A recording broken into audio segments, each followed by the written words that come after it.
Fala, turma, tudo bom? Pessoal, a gente está faltando apenas a aula de hoje, de noite, e a próxima aula para a prova.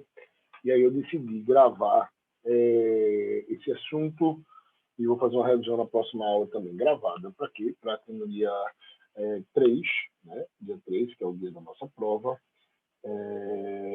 vocês tenham conteúdo gravado, possam revisar, porque eu vou fazer uma rápida revisão da parte dos índices, da parte do índice financeiro lá, para vocês poderem estudar, né, e revisar. Dia 3 a gente vai fazer um exercíciozinho que vai ser atribuído para a prova, além do exercício, as atividades que estão pendentes também vão constar para a nota. Tá? Então, sugiro que vocês já comecem a fazer as atividades pendentes e também façam também estudem aí para fazer a prova, que vai ser uma prova no Google Docs, com consulta, não tem problema, até porque tem alguns cálculos, e você precisa fazer alguns cálculos para me dar a resposta, e a gente atribui nota da primeira e da segunda unidade. Aí, pessoal, como essas aulas são um pouco mais extensas e eu vou precisar de mais tempo, para a gente fechar o conteúdo, eu decidi gravar as aulas e disponibilizar para vocês. Então, temos esse sistema financeiro e temos uma revisão, além das duas aulas que a gente tem hoje de noite, dia 18/11, e dia... 19/11 e 26/11. Tá? Então, vamos lá. Vamos ver aqui, entidade do sistema financeiro. Esse assunto, você poderia... É um assunto teórico, a gente já viu muita parte da matemática nesse assunto teórico, e vocês poderiam dizer, não, Marcelo, sistema financeiro não poderia ter administração financeira? Sim. Mas muitos concursos e muitas vezes no ENAD, principalmente na área de economia, se o ENAD vai abordar esse tema, ele aborda muito na parte de contabilidade. E é uma mistura, contabilidade e sistema financeiro, tanto que a gente viu que ponto de equilíbrio, a gente tem ponto de equilíbrio de unidades, né, o ponto de equilíbrio operacional, a gente viu que tem um ponto de equilíbrio financeiro e tem um ponto de equilíbrio econômico. Então, uma coisa está muito próxima da outra. Como eu não vi na ementa Sistema Financeiro Nacional, na ementa de Administração Financeira, e eu não tenho certeza se o professor que foi de vocês ministrou essa disciplina, eu acho importante, porque, por exemplo, se você se interessar a fazer concurso da Caixa Econômica Federal, Banco do Brasil, Banco do Nordeste, Banco Central, é um assunto corriqueiro que cai muito, e no ENAD também, né, porque a gente está fazendo, mas aí você fica preparado para todas essas atividades que no futuro você pode querer exercer. Então, para administrador do Banco Central, administrador da Caixa Econômica, administrador do Banco do Nordeste, de um modo geral, você vai ter esse conteúdo para dar. Certo? Então, é muito interessante que você fique atento. Então, vamos pensar aqui a entidade do sistema financeiro. O sistema financeiro como um todo, né, no país. A gente vai passar aqui, então a gente vai já começar a ver o sistema financeiro como um todo. Então, pessoal, a gente tem aqui... Deixa eu ver se eu consigo reduzir isso.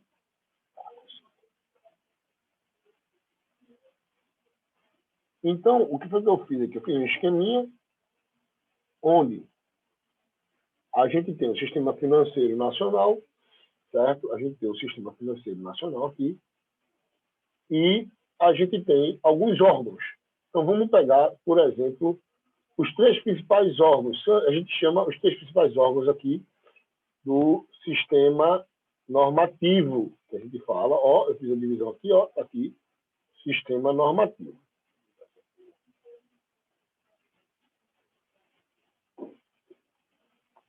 Conselho. Então, quais são os três órgãos do sistema normativo? O Conselho Monetário Nacional, o Conselho Nacional de Seguros e o Conselho Nacional de Previdência Complementar. Tá? Daqui da Previdência, INSS, essas coisas. Então, Conselho Nacional Monetário Nacional, Conselho Nacional de Seguros e Conselho Nacional de Previdência Complementar. A gente tem as entidades que supervisionam e depois a gente tem as pessoas que operam. Mas vamos primeiro falar sobre isso aqui, sobre como é desenhado o sistema nacional, tá? Então, vê como é que eu desenhei aqui. Eu não, né? Os especialistas, do modo geral, chamam o sistema. Então, o que são os órgãos normativos? Qual a diferença de um órgão normativo com a entidade supervisora e uma supervisora para operadores?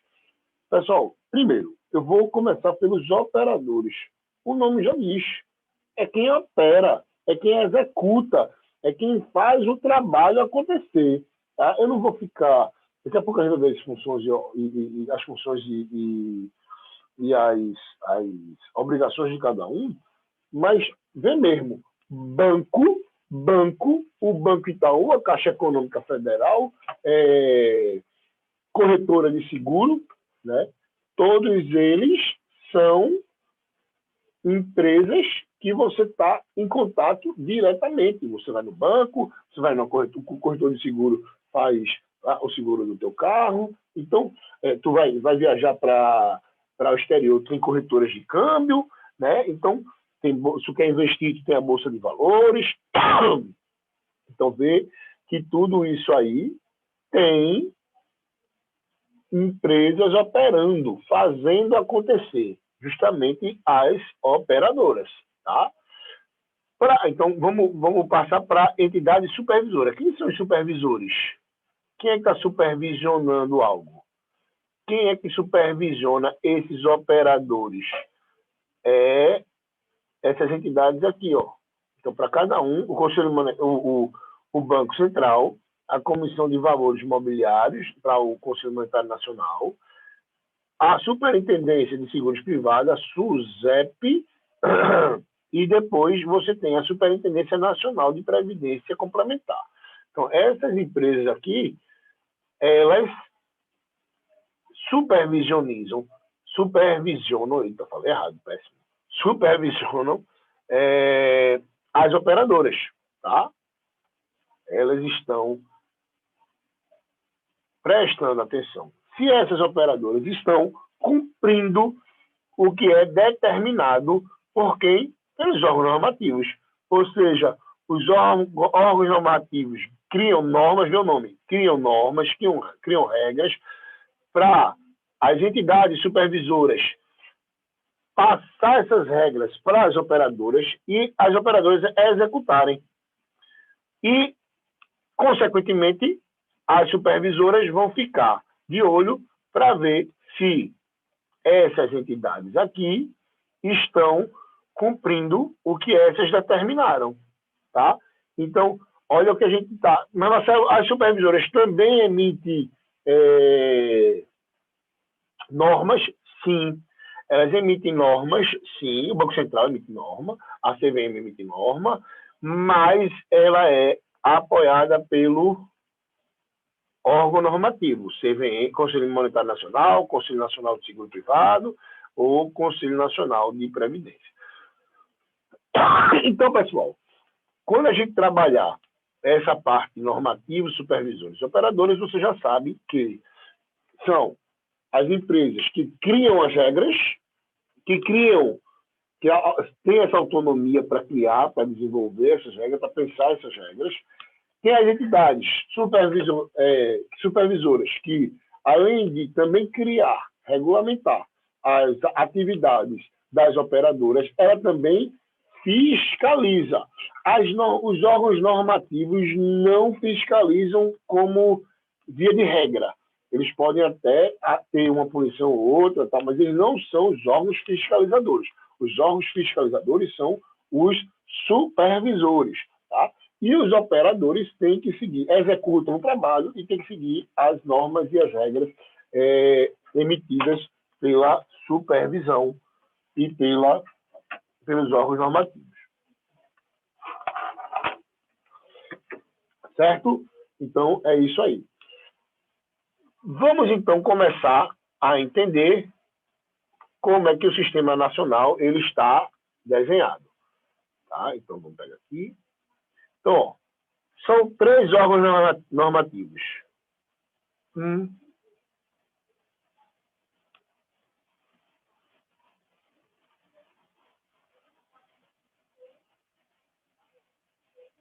2 e 3. Quem é o primeiro? Conselho Monetário Nacional. Então, o primeiro Conselho Nacional. Marcelo, é uma regra, ele é maior que os outros? Não, não. O Conselho Monetário Nacional, ele toma conta de um setor. Por exemplo, o segundo é o Conselho Nacional de Seguros Privados. O Conselho Monetário Nacional não cria normas para seguros, tá? Então, quem cria as normas para seguros é o Conselho Nacional de Seguros Privados.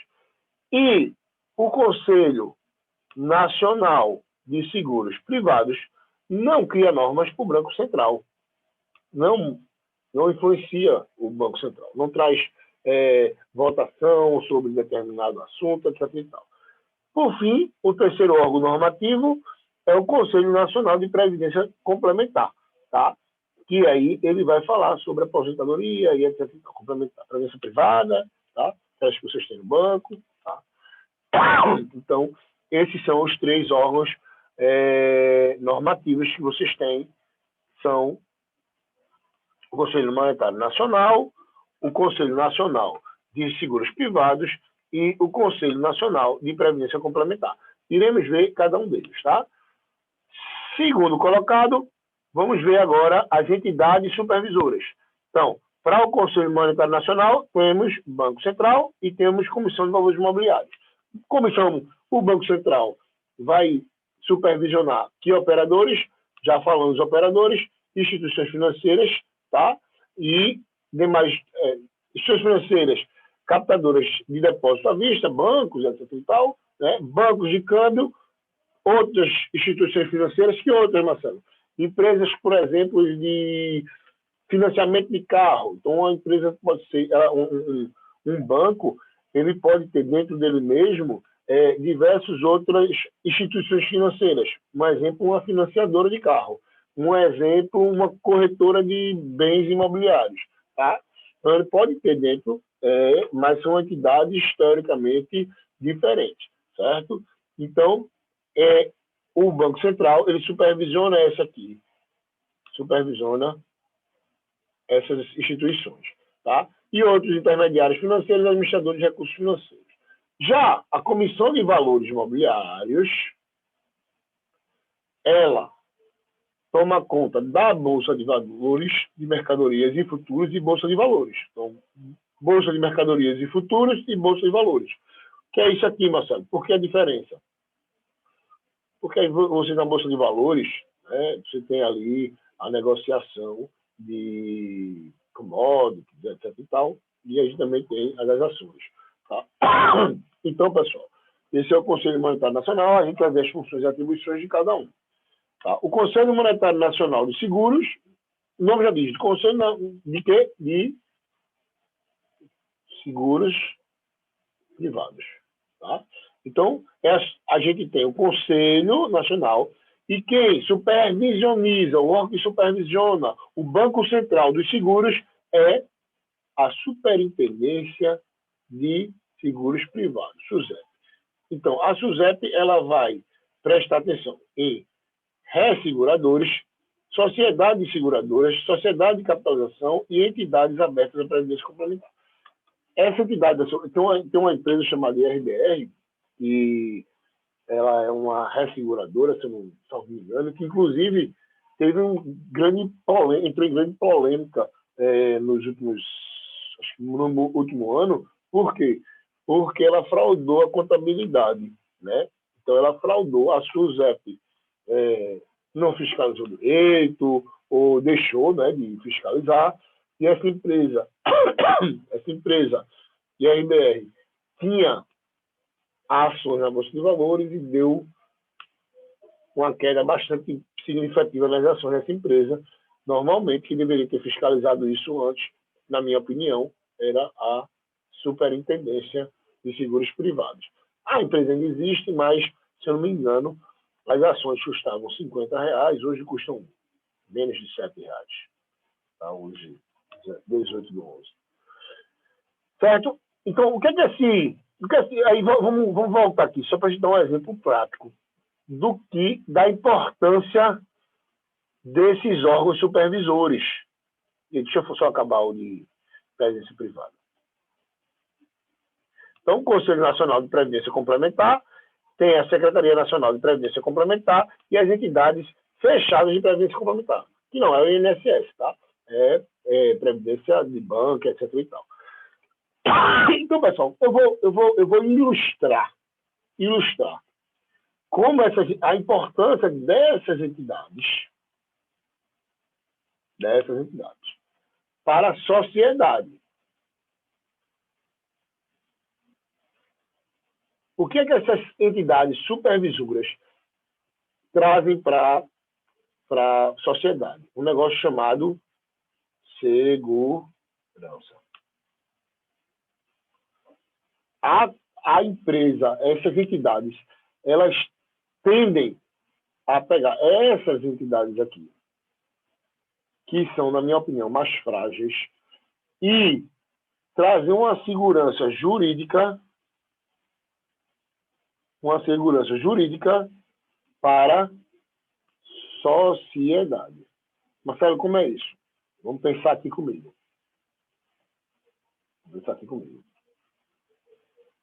Imagina que uma seguradora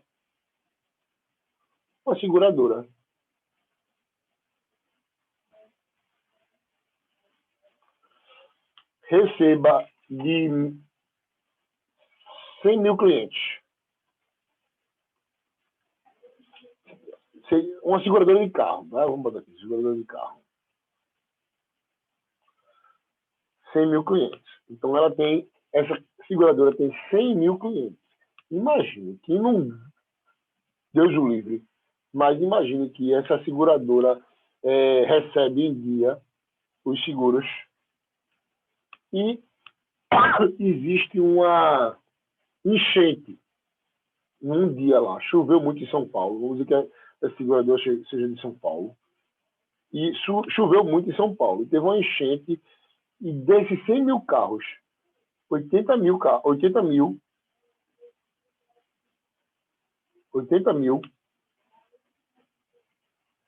tiveram perca total.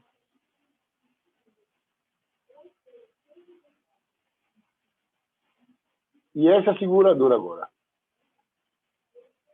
tem que ressarcir esses 80 mil. E se ela não tiver dinheiro para pagar? Como é que faz? Quem é que fiscaliza isso?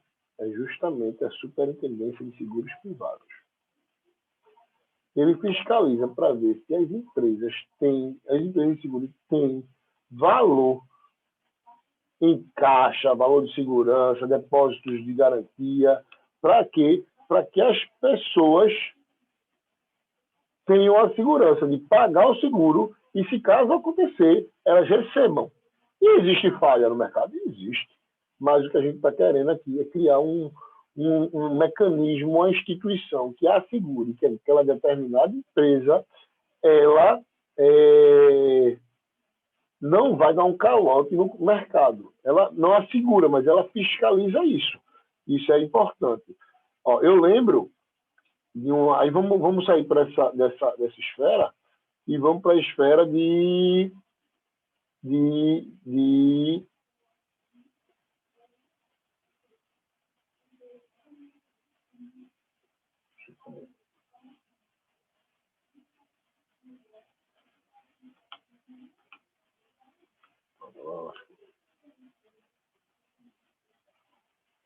vamos pensar que uma empresa, imagina um banco.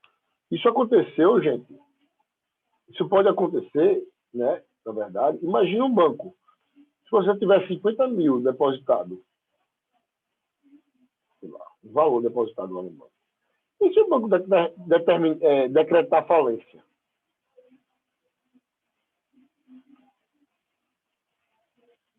Você perde todo esse valor? Não. Por quê? Porque o Banco Central exige que as instituições financeiras façam depósitos compulsórios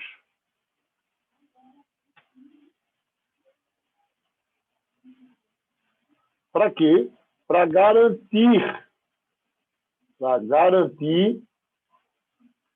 a segurança de alguns, da maioria dos investidores, né? Que a maioria tem menos de 50 mil reais no banco e tal, certo? Então, pessoal, essas empresas servem para isso. Elas servem para que você tenha uma segurança maior, tá? E quando você vai investir, você tenha uma segurança nessas entidades operacionais, tá? Para que essa empresa não dê um calote. Marcelo, quer dizer então que nunca tem calote? Não, não é isso que eu estou dizendo. Acho que na década de 90, eu acho, 2000, tem uma empresa no mercado financeiro que era aceita, tal, não sei o que lá, que se chamava Boi Gordo. Era um açougue. E essa empresa quebrou. Né? Então, era tudo direitinho, era na Bolsa de Valores, essa quebra. E aí as pessoas perdem dinheiro. Hoje tem uma tendência, uma tendência e um problema, e também uma solução, que são as criptomoedas. Hoje, quem é que... O problema da criptomoeda é que nenhuma entidade supervisora, um banco central, tem um lastro essa moeda, sabe de onde vem, ou seja, você pode comprar moeda, a criptomoeda, pode ter, o cara pode te vender dizendo que tu está comprando a 100 mil, 200 mil, 300 mil, uma Bitcoin, por exemplo, 30 mil reais uma Bitcoin, e amanhã, velho, não está valendo nada, tu vai reclamar quem? Ninguém. Não foi uma instituição financeira supervisionada pelo Banco Central. Você está comprando, é a mesma coisa, chegar alguém aqui, bater na sua porta e falar, filho, compre aí esse relógio aqui, é original. Tu faz, mas rapaz, tá metade do preço. E você é representante da marca? Não. Eu sou um cara que estou passando aqui, estou aqui vendendo um relógio que quer comprar. Aí o cara, tu vai lá e compra. Quando tu chega na loja, para ver se é uma loja original, não. É um risco que você tem de comprar um relógio, de comprar um produto falsificado. É a mesma coisa no Bitcoin. Não tem garantia nenhuma de uma entidade governamental, pelo menos aqui no Brasil, que essas moedas são um investimento, ou tem um determinado valor, ou tem um determinado lastro. Então, você compra por conta e risco, certo? Então, pessoal, isso aqui a organização do sistema financeiro é justamente por isso, tá? Na minha opinião, as entidades, essas aqui criam normas, essas entidades aqui, elas operacionalizam a supervisão das operadoras, da pessoa que está na ponta fazendo o serviço, certo? Então, na próxima aula, eu vou mostrar, eu vou parar aqui, porque aí a gente dá continuidade na outra aula, até para baixar fica mais fácil. Então, a gente vai falar sobre cada item, cada instituição importante do Sistema Nacional, certo? Já a gente começa de novo.